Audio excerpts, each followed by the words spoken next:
আমি এখন বর্তমানে আছি কক্সে, যেখানে স্বপ্নের বাসর তৈরি হয় সেখানে আছি।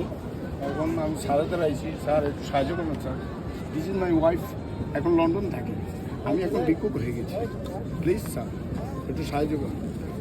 আরে যাও সামনে যাও, আমার কাছে নাই।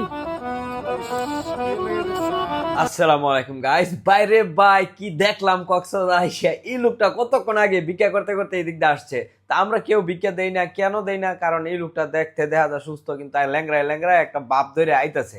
ঠিক আছে, আমরা বুঝতে পারছি হয়তো নেশা টেশা করে বা এরকম কিছু, এই জন্য আমরা কেউ এক টাকাও দেই নাই।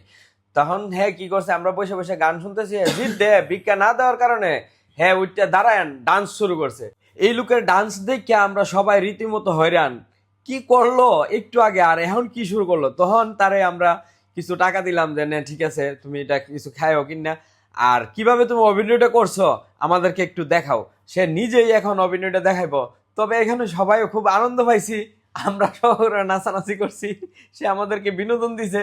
তো এই লোকটাকে কেউ পাইলে সহযোগিতা করবেন। ফেসবুক ইস্যু জনিত কারণে আমরা হয়তো গানটা দেই নাই, গানটা মিউট করে দিছি, আমরা কিছু কথা বলছি।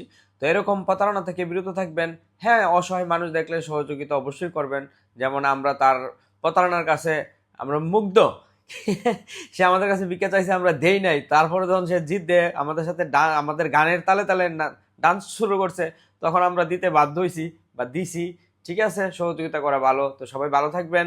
আমাদের এই ভিডিওটি আপনাদের কাছে কেমন লাগছে, কেমন বিনোদন পাইছেন অবশ্যই কমেন্টের মাধ্যমে জানাবেন। যদি আমাদের ভিডিওটি ভালো লেগে থাকে বেশি বেশি করে শেয়ার করে দিবেন। ভিক্ষা করলে সারাদিনে ভাই দিলে 10 টাকা 10 টাকা করে। 10 টাকা হয় না।